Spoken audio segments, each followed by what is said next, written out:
Parents strongly caution the following programs are intended for mature audiences over the age of 18. These programs may contain some material that many parents would not find suitable for children and may include intense violence, sexual situations, coarse language, and suggestive dialogue.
All right, welcome back. Another awesome Tuesday night on Sound Injection, and we have Ryan from Diamonds to Dust with us tonight. How you doing, brother?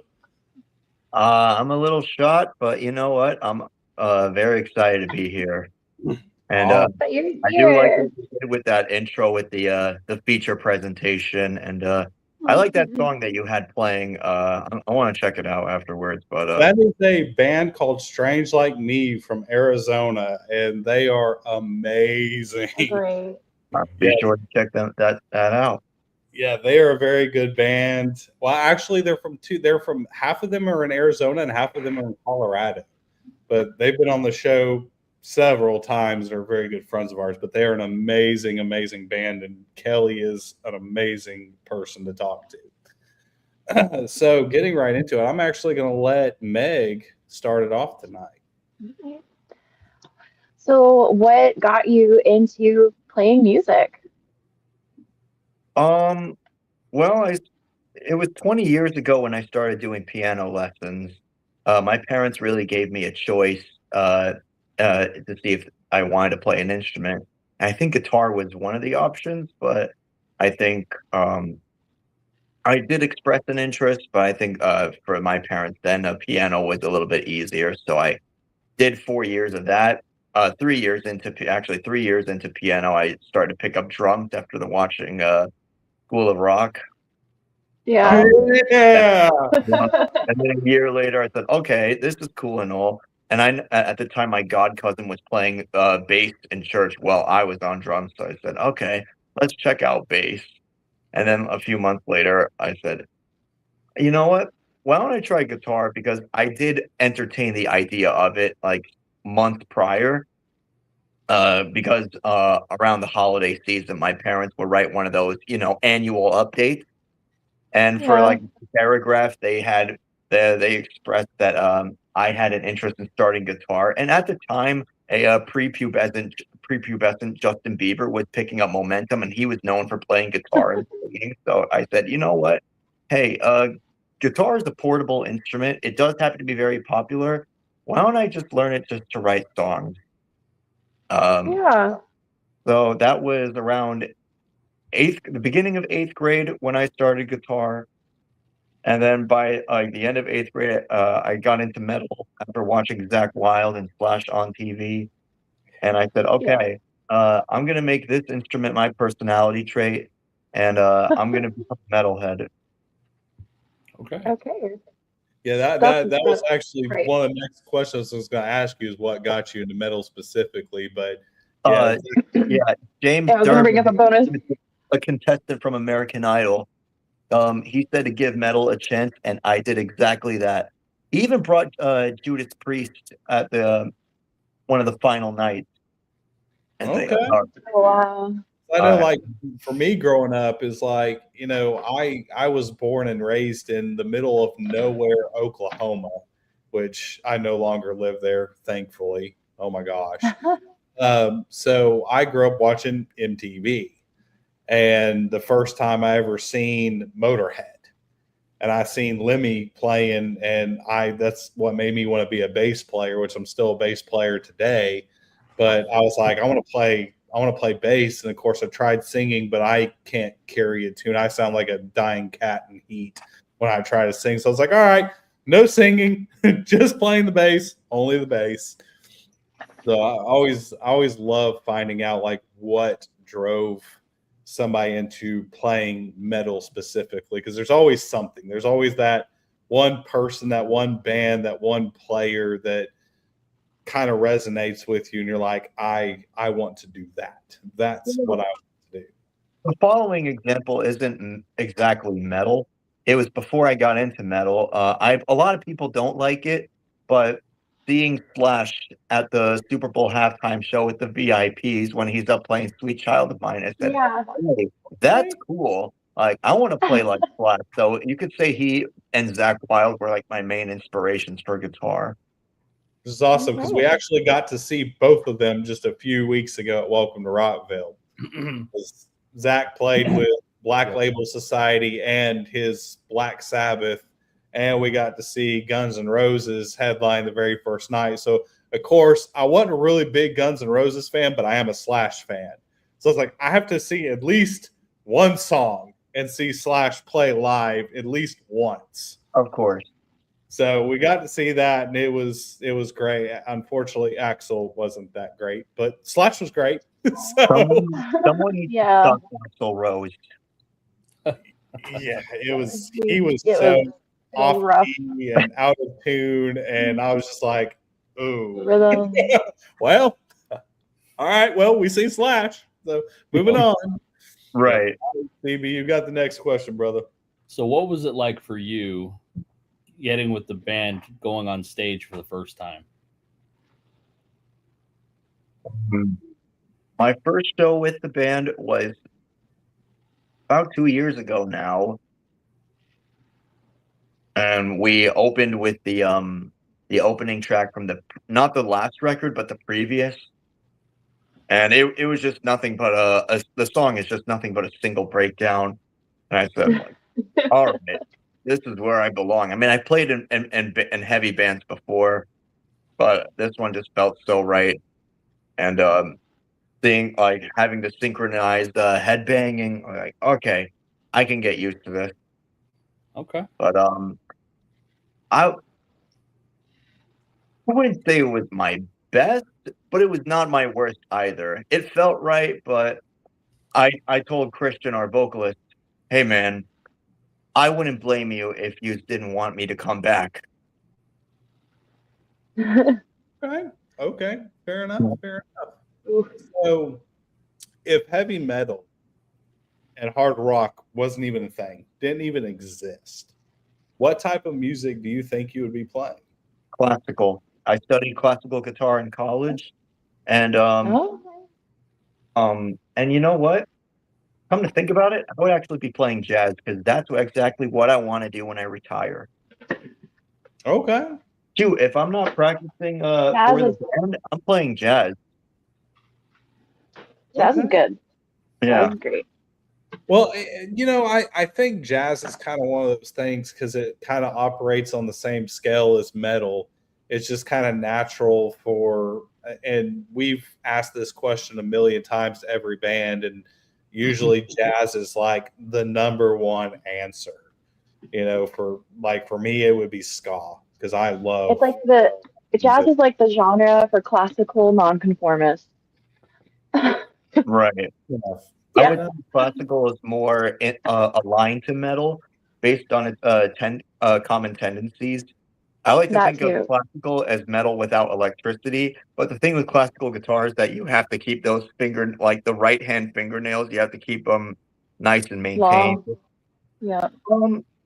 Yeah, you got to keep them long, but you know what? Like with that, it's easy for them to get dented. Like I used to carry a file with me all the Yeah. time in my undergraduate studies. Did you ever put the acrylic on your nails? Do you use them as a Actually, pick? yeah, and it can get rough. Yeah. Like one of the fake nails. One time, a fake nail did like rip off like in the middle Ooh. of a performance in front of the Yeah. whole audience. And you know what? What you call it? It was very hard to recover. I mean, I Yeah. had to manage through, but that was where I said, okay, I have to have all natural nails. It's not worth risking getting like a fake nail stuck on your The string or whatever. damage. Yeah. I mean, I'm always gonna have a sweet spot for classical music and classical guitar. Like I'm always gonna remember my roots. But if I had to pick like one style to define like what I would be doing outside of metal, like I'm gonna have to join the jazz bandwagon. All right, fair enough. Fair enough. All right, Meg, you're up. Well, what's probably the worst gig experience that you've had? Like, what was the most difficult show that you've had With the band or all together, like by with myself? the band, with the Diamonds Dust? A year and a half ago in Atlantic City. It all started when our singer sang too fast. Because we played a metronome to keep us in time because we have Yeah. samples that go out to the house. So it started off with our singer singing too fast, and it influenced our drummer to come in like one beat early. So everybody, so we all had to play that same beat early, so that way we wouldn't sound awkward. So right when thankfully there was a little bit of a tempo change and a pause. I turn around to Mel, our drummer, and I go 1, 2, 3, 4 to get us back on the click. And thankfully it does, but it messes up our first guitarist Brandon up. I do not blame anybody for this whatsoever. But had I not done that, it would have thrown off the entire set. And around the week of the show, it was a rough couple days for everyone in the band at the time. Yeah. All right. Granted, I make mistakes like each show. I don't like to admit that, but it's always about the recovery, and so thankfully you were able to lead them and be like, okay, here's what we got to do, and we did it, and it worked, and then hopefully there weren't any more major issues the rest of the show. Right. I mean, we outside of that particular moment, there were moments that on that stage that we weren't really proud of. So our drummer Melvin goes, "Hey, we are not to play a show until we fix X, Y, and Z." Yeah, that's good. So it took Sometimes you have to learn it the hard way. Okay. It's better to do so than not learn at all. So yeah, yep. Oh, fair enough. All right, CB, you're next up. So, what is a story or one of your greatest fan interactions that you've had so far?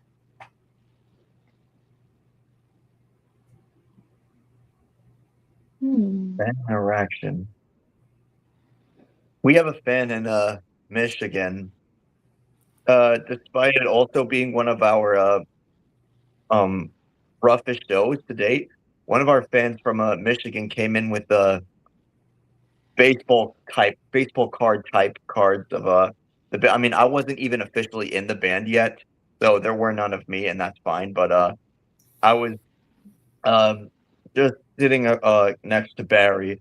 The fan comes in with these like customized baseball cards of the band, and we thought like, wow, like this is really cool. So Yeah. couple like the three guys, I'm sorry, the four other guys, they took the time to sign the cards. And there was one in Indianapolis. There was a father who brought his nearly 10-year-old kid to the show, and it was his first concert ever. Oh wow. And I didn't know that until our singer makes the announcement like before we play our most recent song. He goes, "Yo, it's first concert ever." Yeah. What Yeah, a so concert to go to. yeah. I mean, before he even started, like he and his father like went to the merch stall. I go, "How you doing, kiddo? Like, you ready for the show?" I'm like, I love every fan interaction, so it's kind of Yeah. hard to single them out. But in Stroudsburg, Pennsylvania, there was one sweet lady who came in with like a paper testimony and then handed out to each one of us like in the band. And she got, Yeah. I think she got a picture with us, or I think a friend of hers got a picture with us. So, and it mentioned how her music got her through a rough time. I was like, wow, I'm doing something good here. Yeah. Well, that's kind of what it's all about. Well, yeah, because music's kind of something that gets us all away from all the negativity and all the dark stuff that goes on in the world that Yeah. is going on now. And it's like I tell everybody, I'm always looking for music that kind of spreads a positive message. I don't really care how it's said, what it's said, by who it's said, as long as it's something that's positive and not negative, not something that's tearing people down or dividing people by any means. As long as it has a positive, uplifting message at the end of the day, that's all that really is important. Because there's enough negative crap going on. I don't want to hear that. I don't want to see it. I want to see positive things. And that's why I like metal, because like metal it's almost like a big brotherhood and sisterhood. And no matter what you come from, you're all the same. It's not like we're outcasted like we are everywhere else in the world. There, we're all the same. We all look the same. Everybody's got the tattoos. Everybody's got the piercings. Everybody's wearing the band shirts. You're no longer, you no longer stand out in your small little community where you walk around and everybody's staring at you weird. There, you're all the same. You're on the same level. Yep. So I love that about heavy metal. Oh. All right. So my next question would be, if you had a choice and a chance, money is no object, what 3 bands would you take on a tour with you? I would take on a tour with me. Yep. So your band with 3 other bands, and you got to choose any 3 bands in the world to take on that tour. That is not a fair question, but okay. Okay. I know it's a hard question. Everybody's like, for sure. Why would you ask me that? I guess I'm just gonna have to go with the 3 bands I've always wanted to see live, but never had the opportunity to. Let's go with Impending Doom. Okay. Let's go with Cannibal Corpse. Okay. Oh. All right. I need a big third one. No money. Big third one. Don't even think about money. Okay, so we got Impending Doom. We got Cannibal Corpse. What's the other band that I do want to see live?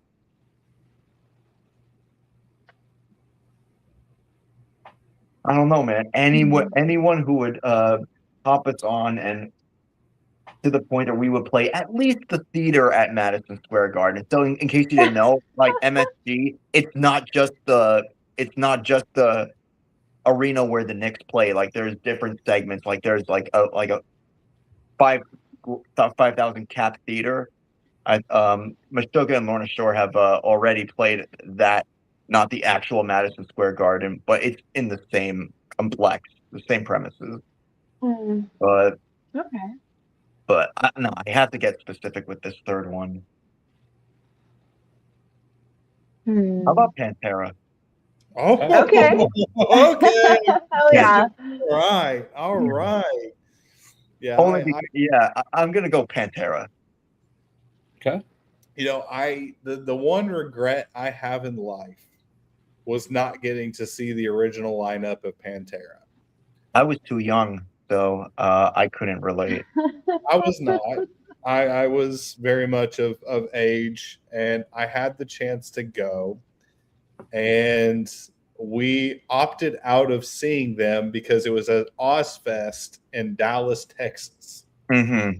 And there was, I can't remember who was that we went to go see instead. I want to say that it was, who was it? I can't remember who. I think it was Kitty. We went to go see Kitty instead. I think it was Kitty. I could be wrong. But I know it was a different band that we're like, oh, we'll be able to catch them another time. They play around this area all the time, anyways. They're from here. It's fine. Nope. I never got another chance to see them. And I still still get onto myself in my head. I'm like, why? Why did you not go and see them when you had the chance? Nothing against Kitty at all, but I am so sorry for your loss. I know. Man. Well, at the time I was really into like heavier bands, so stuff like Cold Chamber and stuff like that were my thing. So I was just like, I'll catch Pantera another time, and didn't even think about it. And then, of course, after everything happened with Dime, I was just like, why? Bullshit. Why did you not? Bullshit. Dimebag can never be replicated. There will be another Dimebag. Tone, playing capabilities, no. I love Zakk Wylde. He's one of my main inspirations for metal and guitar, but even he can't. No disrespect, Zach. If you're watching this, no one can replicate Dimebag. I did see the current Pantera lineup twice. Once at MetLife Stadium, the other at PNC Vanguard Center. Both performances were good, even though at MetLife Stadium with Metallica, I couldn't really hear his guitar, but the PNC show was a good rebound because I was able to mosh. Nice. Okay. I can hear him just fine. Even Phil Anselmo, he picked up a guitar and just started like wailing away, like wow, multi-talented. All right. Heck yeah. All right, Meg, you're up on deck, girl. So when it comes to writing a song, what does your creative process look like? Do you like sit down and try to make one, or is it just something that you just like gradually build in your head throughout your day going to work? Like, what's your process? Oh, it's mad gradual. It's very gradual. It's a rare occasion that I write a piece in one sitting. Mm-hmm. But most of the time, if that ever happens, it's basing off an idea that I already had that stored in the back burner of my brain. Mm-hmm. Kind of been chewing on it for a while. Yeah. What I can tell you is this: always save your draft. Yeah. Yep. So every now and then I'll get like a new journal, because I will have started a journal, and then I'll find a new journal because it's like, ooh, new journal, and then I'll take the old one and I'll try to like put some of those like songwriting ideas into the new one, so it's all in one place, because like you never know when you're going to be inspired by something that you didn't think really meant anything at the time while you were writing it. Yep. Fair enough. All right, CB, you're up on deck, brother. What is something about the music industry that you wish you knew when you started? You have to put in the work. Yeah. That's a lot of work. Yeah. When I was wait, good evening. I don't know who Sid Ryder is, but hey, good evening.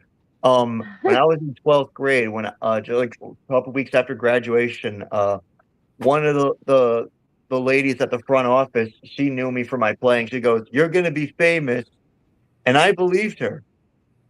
And what she failed to tell me is that it takes a lot of work and dedication. I mean, I did see the interviews of genuine rock stars before, but now you have to be a content creator. You have to have a online personality to build a following. Like you have to follow all these rules that are constantly changing because the thing with the entertainment business, it's so fluid, man. It's like so fluid, like it's never like fixed. You know what I'm saying? Right. Mm-hmm. Yeah, it's not fair. But I tell everybody, getting in the entertainment business is the hardest and most cutthroat industry that you could possibly get in. Yep. And the amount of time and energy and work that it goes to it, just music industry alone, it doesn't matter if you're a band or a podcast or management, a radio DJ, anything that you do in just the music industry in general, it's you have to be a manager, you have to be a people manager, you have to be a content creator, you have to be everything and in between. It's not like it was back in the old days where it's just like we book shows, we go out, we get found, we get signed, game over. And more importantly, have good music. If that's all you did, if you had good songs, if you played consistently and had a good following from that, word by mouth, you were set. I missed I wasn't really active for that time around the industry, but I think I got into metal just right around the tail end of that. Yeah. So that goes into a bonus question that kind of goes off of that. If there's one thing in the music industry that you could change, what would that one thing be? Like I just said, I'd revert back to the old rules. We hear that a lot because everybody's like, there's just so much where we're tired, man. We're burned out. Yeah, there's pros and cons to it. It's yes, you don't really need a record label anymore because everything that they gave you back then you can do yourself. But people also got to forget. Here's a good one. Here's a good one for you. I like record labels to help pay for tour packages. Yeah, good luck. Not no more. Exactly my point. Yeah, no more anymore. Nope, you got to pay for that all yourself. And half the time, if a record label comes to you, they want you to pay them to be on the label. Yep. And then hence the 4 buy-ons. And it's not just with record labels. You also have to buy on with big shows. You want to play with a big band, they want you to buy on. They tell you, hey, it's exposure, it's marketing. You're paying for marketing. It's part of the deal, whatever. It'll blow you up. You got to pay us $5,000 to jump on this show or this festival. Yeah. That has happened to the band before I joined. If he were here right now, Barry could break that down a little bit better than I can. But yes, I like to think of that, though, as an investment, but I'm not going to say anything further because I don't have much experience with yes, it's an investment to a certain extent, but you have to look at what the show is and if it's worth the investment. Because if it's just a one-off show with a few other bands and you're playing locally, it's really not worth the investment because say you pay $5,000 to jump on a show and say you're opening for some big, huge band. Well, 9 times out of 10, those people go in, yeah, you might get some followers out of it, but you could have done the same thing in a Facebook marketing ad and got the same dang followers by paying your $30 instead of $5,000. And you're definitely not going to sell enough merch to cover that $5,000 because everybody's going to pay the merch to the big band. Yeah, of course. If you get onto that show, you have to price match the big band. So if they're selling $55 T-shirts, you have to sell $55 T-shirts. And if they're going to spend $55, it's going to be on the big band. It's not going to be on yours. Mm-hmm.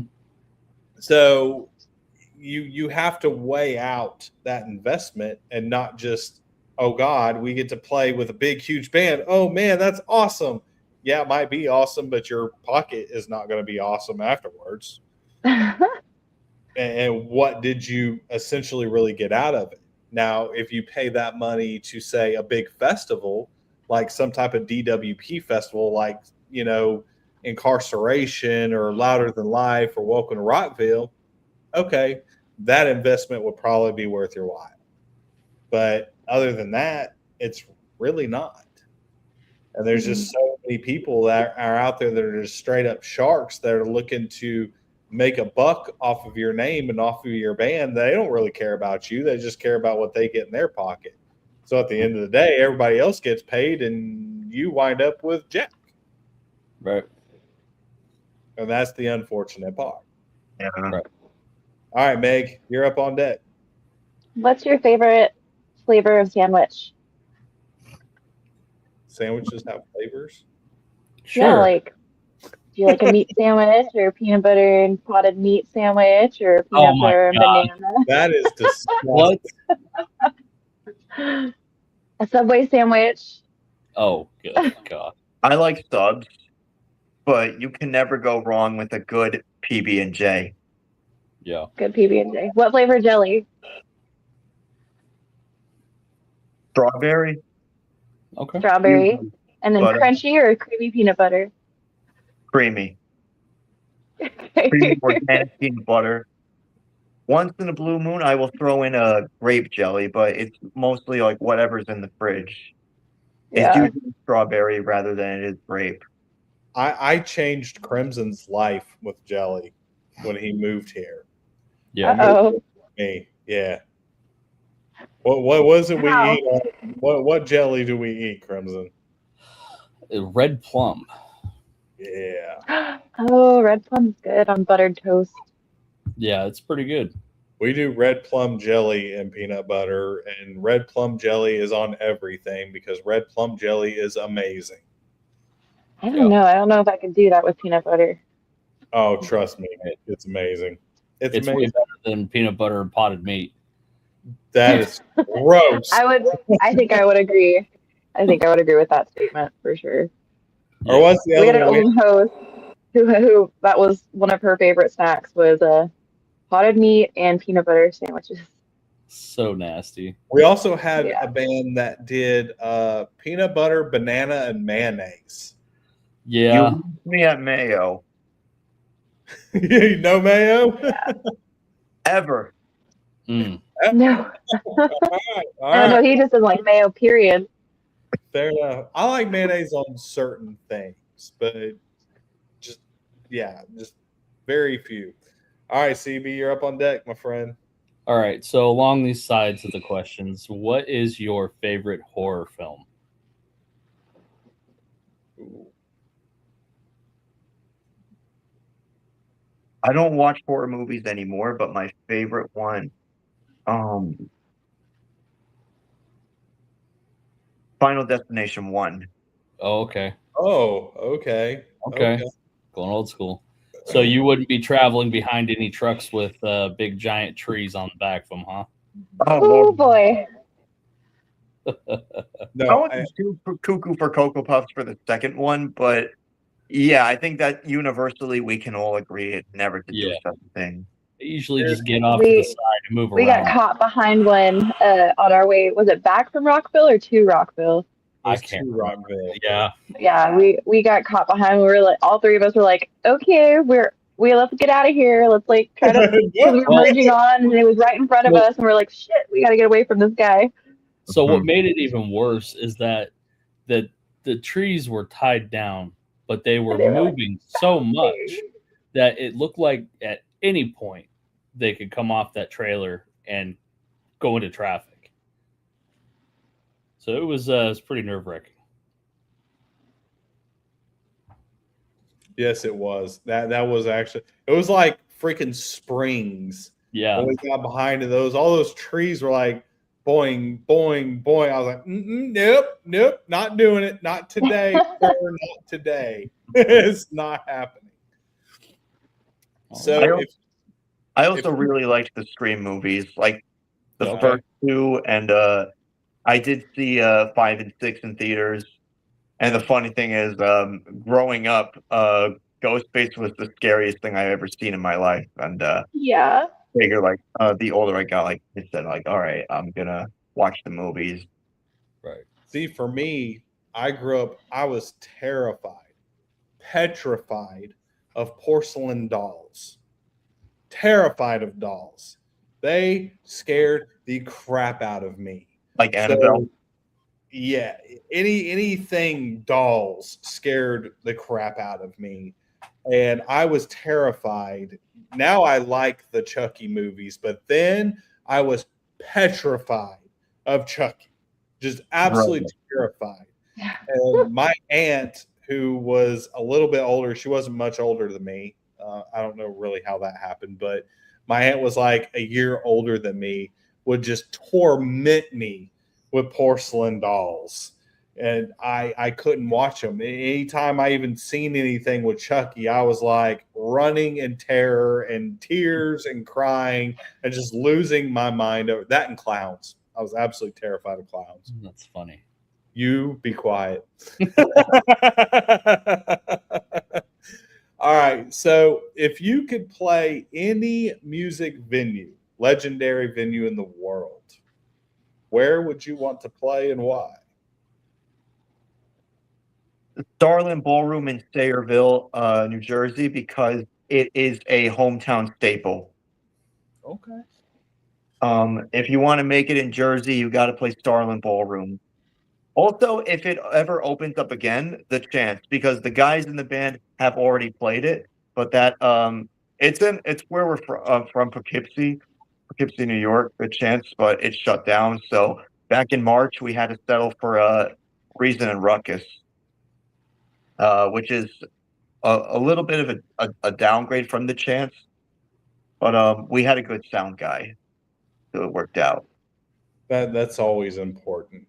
That is always important. Like when I first got in the industry, I really had no idea how important a good sound guy was.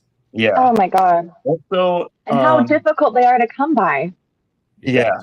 And also I think it's called the Masquerade in Atlanta, Georgia. Atlanta, Georgia. That one. There a bunch. Masquerade, yes.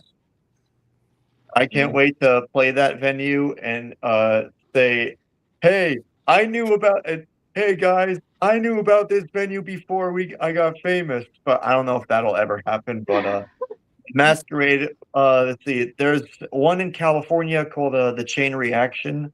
I hear a lot of buzz about that one. I actually have the Dixon flannel that they came out with for Chain Reaction. Is it still open? No, not anymore. Oh, yeah, it closed down. It was kind of weird because they came out. They partnered with Dixon Flannel, which I actually own the flannel that they came out with. Yeah. It was a couple months later, and they shut Chain Reaction down. So unfortunately, that legendary venue is no longer a thing, and it's bad because I keep seeing all these legendary venues just closing down left and right, and it's absolutely heartbreaking. Which luckily we were afraid about the Masquerade because the old Masquerade, I haven't played the new Masquerade because they rebuilt the Masquerade. Now, back in the day, Masquerade had 2 stages, and there was Heaven and Hell. And we've played both of those stages, but one of them, that stage was so wonky. When you got up there to start to play, it felt like the stage was breathing, and you couldn't tell if you were going to fall through the floor or not. And it was absolutely terrifying. I thought I was going to die the very first time I played the stage because you could literally feel the floor like moving up and down as you're playing. And I'm like, this whole thing's going to collapse, and we're all going to die. And this is god awful. But since they fixed it all and it's a brand new venue and brand new everything, which I have not been to it since it's been rebuilt. All right, Meg, you are up. What's the best piece of advice that you've ever gotten from another artist?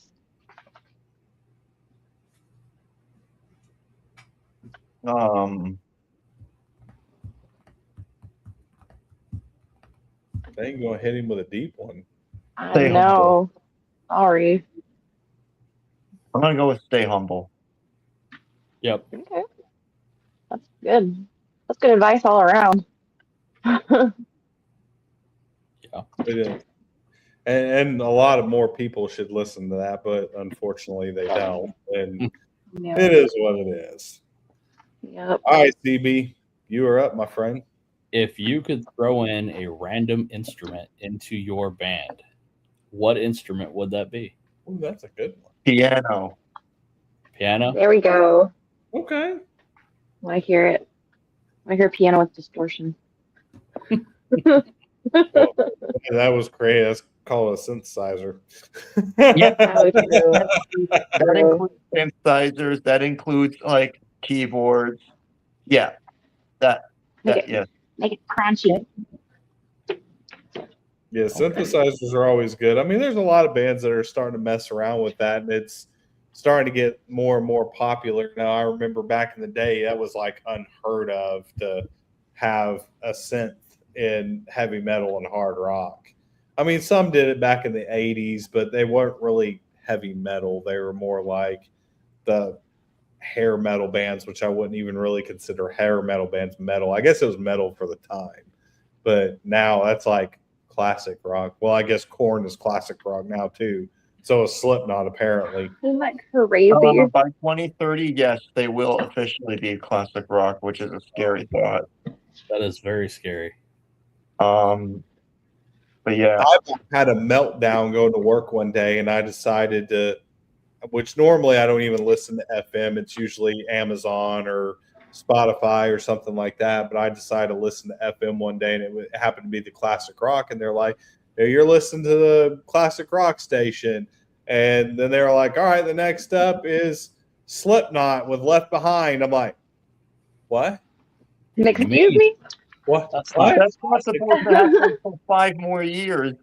It's not Journey or Foreigner or Well, if it's 30 plus, unfortunately, it's classic. If it's 15 to 29, it's retro. Oh, wow. Yeah. Wow. all right. So, yeah, All right. Disturbed, Linkin Park, Slipknot, 3 Days Grace will all be classic rock in 4 or 5 years from now. Oh my gosh. That I don't even want to even fathom, but yes. That hurts my Not heart. careful though, all rock will be classic rock in a few decades from now. Yeah. No. My No. heart hurts me so bad. Don't accept That it. just like hits me to my core, and I'm like, oh Yeah, no. we definitely got to do better.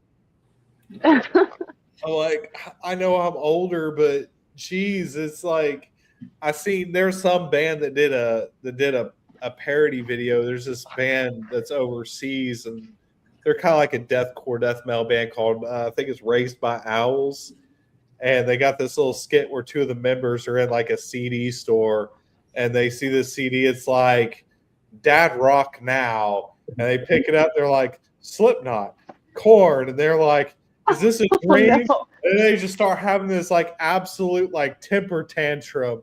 And the guys over there and some other guys are standing to the side. They're like, they're having an existential crisis because they realize that they really are old now. They're getting old.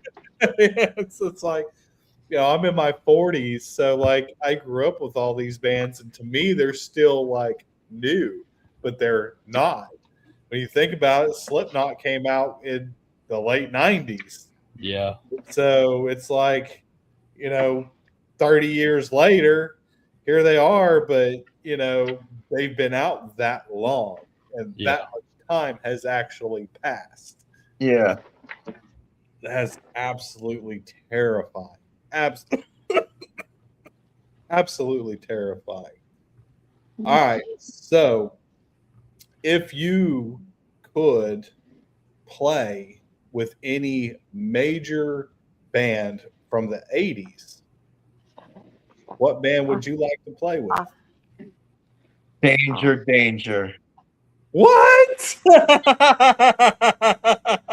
I don't think that answer's ever come up. No, we have never had that answer.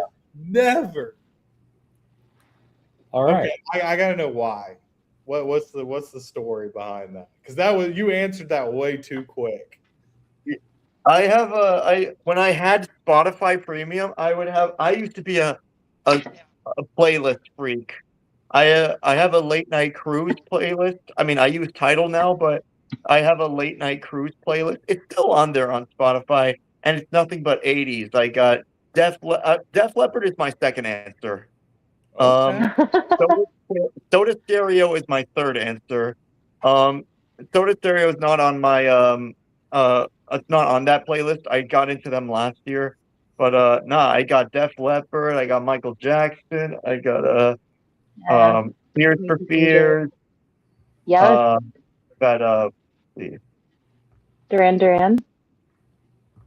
I was gonna say Duran Duran, but nah, who is the group that sings Broken Wings again? Like that, I don't know. It's so late at night.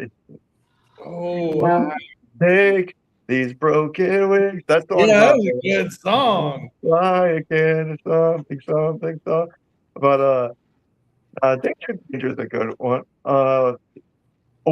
Dawkins. Mr. Mister. I know. Oh, right. Dawkins, White Cross. There's too many.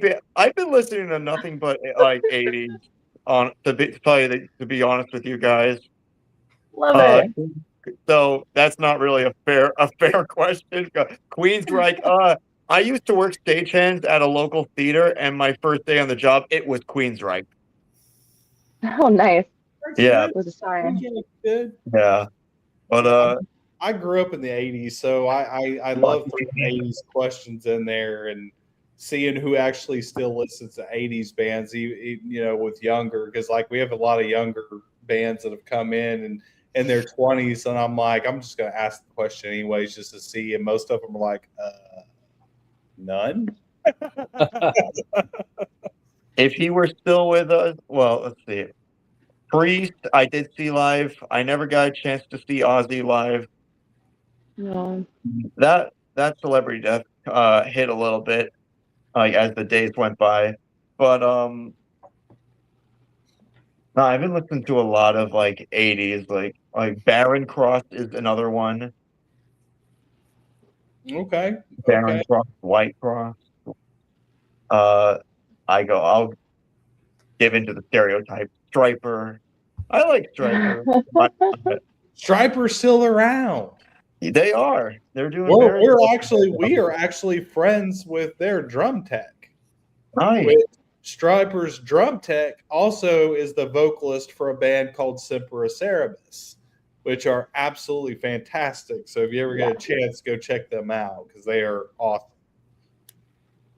Got it. And I already said Dawkins, but how could I possibly forget Rat? And forgot all. David Lee Roth, that's a solo artist. Most people have. I forgot all about Rat. Oh man. Okay, David Lee Roth as a solo artist would be cool too. You're taking me back to 1980s freaking MTV, where they had the 80s and the very early 90s, peak metal, peak rock and roll. Yeah, I've made my decision. That it was. I will not disagree with you there. All right, Meg, you are up, ma'am. So, what is the dumbest or most disappointing purchase that you have made recently in your life? The dumbest. Okay. By recently, like, what time frame are we talking here? I don't know.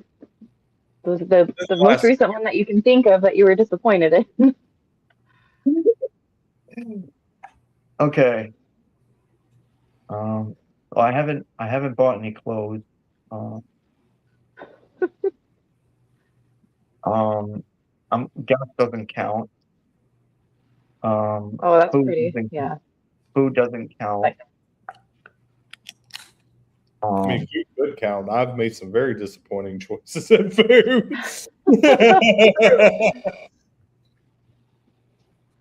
Did I get that? With like, I could have lived without this. No. That was good. I would probably have to say our most disappointing purchase this year was Vans Warped Tour. Oh, about that was last year. That was last year, wasn't it? Well, I mean, it No, was it's this year.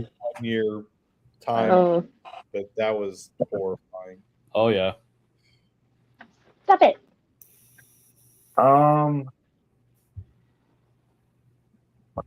Five. What did you buy from CVS? He doesn't buy anything.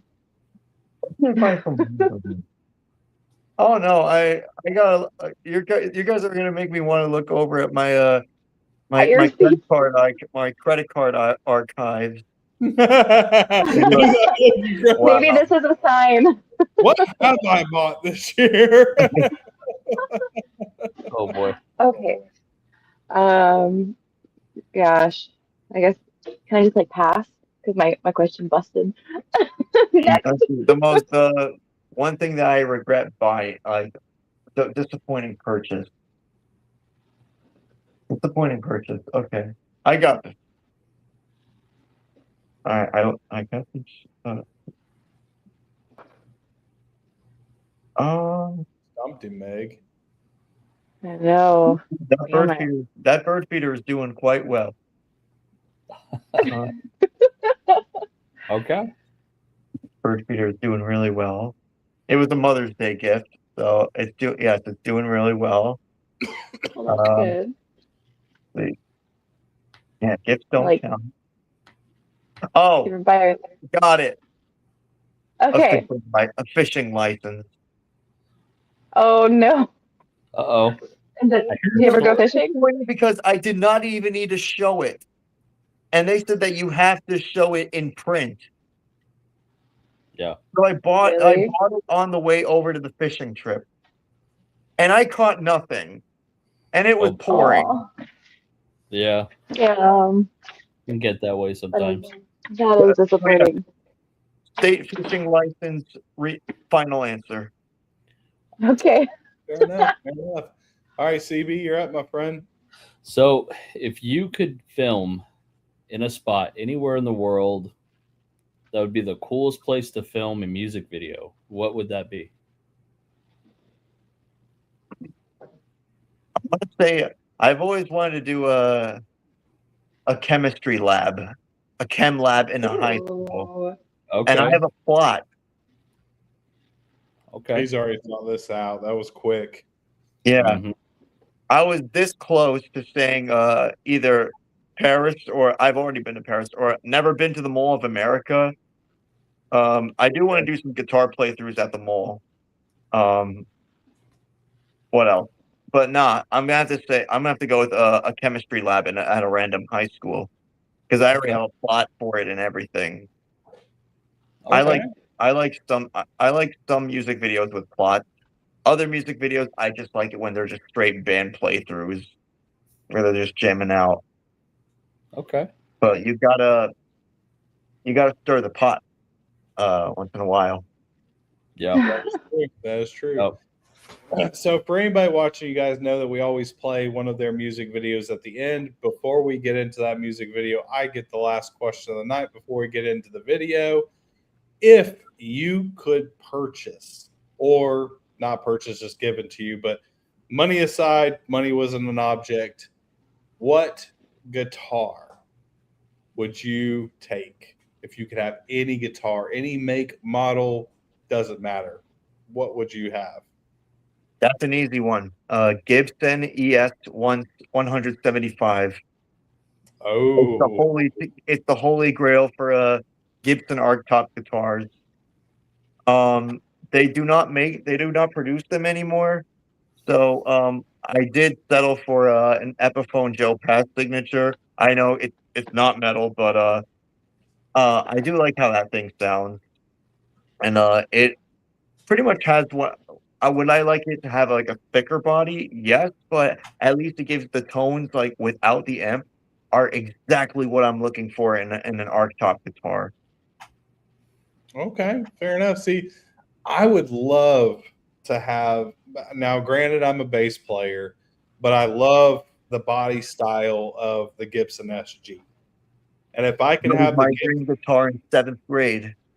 if I could have a Gibson SG created as a 6-string bass, that yes, I would love that. That's like my dream guitar is having a Gibson SG created as a 6-string bass would be my absolute dream. And I don't even want to know how much that would cost me because I would probably vomit. Yeah. So on that, we have hit the end.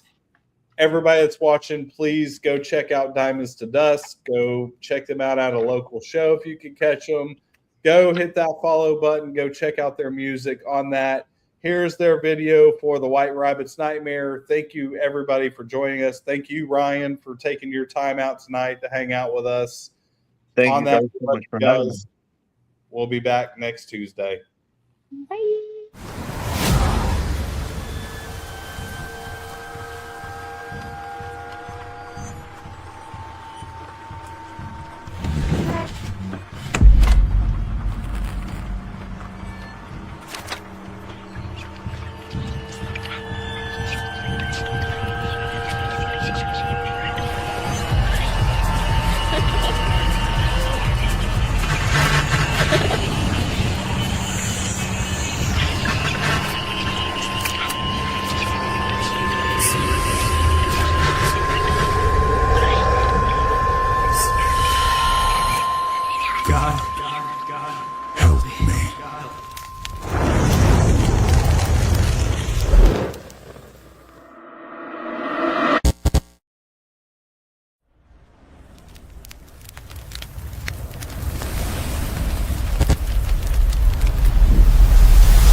Fear of yours, this bittersweet taste of joy.